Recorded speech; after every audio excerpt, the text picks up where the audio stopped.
নমস্কাৰ সকলোকে স্বাগতম জনাইছোঁ মোৰ ইউটিউব চেনেলটিলৈকে। যোৱাকালি NISৰ যিটো হিয়াৰিং হৈ গৈছিল সেই হিয়াৰিংটোৰ অৰ্ডাৰ ইতিমধ্যে ওলাইছে আৰু সেই হিয়াৰিঙৰ অৰ্ডাৰটোৰ বিষয়ে আজি এইটোৰ ভিডিঅ'ৰ জৰিয়তে আলোচনা কৰিব বিচাৰিছোঁ। ভিডিঅ'টো NISৰ প্ৰাৰ্থীসকলৰ কাৰণে যথেষ্ট গুৰুত্বপূৰ্ণ হয়। যোৱাকালি 8 মে যি NISৰ কাৰণে শুনানি হৈ গৈছিল গুৱাহাটী হাইকোৰ্টৰ, সেই শুনানিটোৰ অৰ্ডাৰ ইতিমধ্যে ওলাইছে। হয়তো আপোনালোকে অৰ্ডাৰটো পাইছে আৰু সেই অৰ্ডাৰটোৰ বিষয়ে আলোচনা কৰিব বিচাৰিছোঁ। কথাটো হ'ল 5550টা পদত NISৰ প্ৰাৰ্থীসকলক ইনক্লুড কৰাৰ কাৰণে যি NISৰ প্ৰাৰ্থীসকলে ন্যায়ালয়ৰ দ্বাৰস্থ হৈছিল, কেইবাটাও হিয়াৰিং হৈ যোৱাৰ পিছত যোৱাকালি এটা শুনানি হৈ গৈছিল 8 মে'ত গুৱাহাটী হাইকোৰ্টত। আৰু এই শুনানি মতে যিটো অৰ্ডাৰ ওলাইছে আৰু সেই অৰ্ডাৰ মতে NCTয়ে যিহেতু ইতিমধ্যে এফিডেভিট ফাইল ছাবমিট কৰিছে আৰু সেই ফাইল মতে 18 মহীয়া NISৰ ভেলিড ডিপ্ল'মা বুলি উল্লেখ কৰিছে। আৰু সেই কথাখিনিও আজি যিটো অৰ্ডাৰ ওলাইছে সেই অৰ্ডাৰটোতো ধুনীয়াকৈ মেনশ্যন আছে। গতিকে যিহেতু NISৰ কাৰণে এফিডেভিট NCTয়ে ফাইল কৰিছে, সেই ফাইল মতে আপোনাৰ 18 মহীয়া যি NISৰ সেই DLEDক ভেলিড ডিপ্ল'মা বুলি মান্যতা প্ৰদান কৰিছে NCTয়েও। ইতিমধ্যে ইয়াৰ আগতেও প্ৰতিখন ৰাজ্যলৈ NCTয়ে নটিচ জাৰি কৰিছিল। গতিকে হাইকোৰ্টতো NCTয়ে NISৰ কাৰণে এফিডেভিট ফাইল কৰিছে আৰু এই এফিডেভিট মতে 18 মহীয়া যি NISৰ কোৰ্চ, সেই কোৰ্চক ভেলিড ডিপ্ল'মা বুলি কৈছে। তাৰ সমান্তৰালকৈ আৰু সেই কথাখিনি জাৰ্জিয়েও ধুনীয়াকৈ পঢ়ি চাইছে আৰু আপোনাৰ চৰকাৰী পক্ষৰ ফালৰ পৰাও এফিডেভিট হয়তো 15 তাৰিখে, 15 তাৰিখৰ আগত ফাইল কৰিব আৰু 15 তাৰিখে হিয়াৰিং হ'ব বুলি সেই অৰ্ডাৰটোত ধুনীয়াকৈ উল্লেখ কৰি দিছে। গতিকে আপোনালোকে সেই অৰ্ডাৰটো চাব পাৰিব আৰু সেই অৰ্ডাৰত ধুনীয়াকৈ এইটো লিখি দিয়া আছে যে NCTয়ে 18 মহীয়া কোৰ্চক ভেলিড ডিপ্ল'মা বুলি এফিডেভিট ফাইল কৰিছে।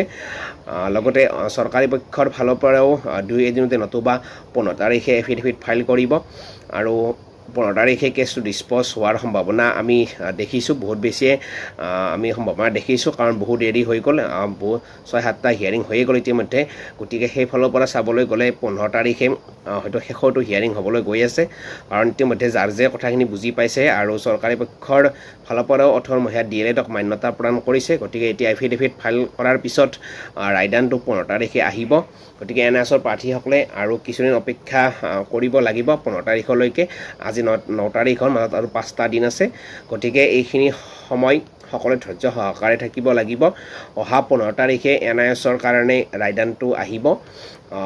ডিছপ'জ হোৱাৰ আমি সম্ভাৱনা দেখিছোঁ যদি বিশেষ কোনো অসুবিধা নাথাকে।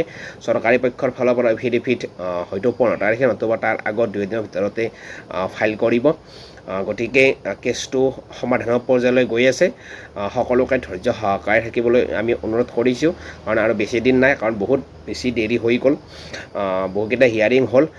বাকী কেণ্ডিডেটছবিলাকেও ৱেইটিং কৰি আছে। হয়তো 15 তাৰিখৰ পিছত যিটো ৰিজাল্ট ওলাব, সেইটোৰ পিছত হয়তো ছেকেণ্ড ফিজিকেল ডকুমেণ্টছ ভেৰিফিকেশ্যনৰ কাৰণে লিষ্ট পাব্লিছ হ'ব। কিন্তু আজি যোৱাকালি অৰ্ডাৰ মতে 15 তাৰিখে হিয়াৰিং হ'ব আৰু NCTয়েও যি 18 মহীয়া DLEDক ভেলিড ডিপ্ল'মা বুলি কৈছে সেই কথাখিনি জাৰ্জে চাইছে আৰু সেইখিনি কথা অৰ্ডাৰতো লিখি দিয়া আছে।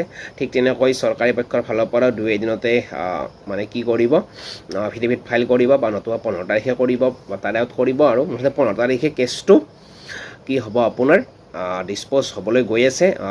যিমানখিনি সম্ভৱ বা যিমানখিনি আমি বুজি পাইছোঁ 15 তাৰিখ হয়তো শেষৰটো হিয়াৰিং হ'বলৈ গৈ আছে। গতিকে আমিও আশা কৰিছোঁ 15 তাৰিখলৈ শেষৰটো হওক, কাৰণ বহুত অপেক্ষা কৰি থকা হ'ল। আজি যুঁজি প্ৰায় 1.5 বছৰ পাৰ হ'ল আৰু অতিক্ৰম। গতিকে সকলো প্ৰাৰ্থী অপেক্ষা কৰি আছে ছেকেণ্ড ফিজিকেল ডকুমেণ্টছ ভেৰিফিকেশ্যনৰ কাৰণে। আৰু অৰ্ডাৰ মতেও NISৰ যি 18 মহীয়া কোৰ্চ আছিল সেই কোৰ্চক ভেলিড ডিপ্ল'মা বুলি NCTয়ে মান্যতা প্ৰদান কৰিছে, এইটো এফিডেভিট ফাইল কৰিছে। সেইটো NISৰ কাৰণে বহুত বেছি ভাল খবৰ হয়।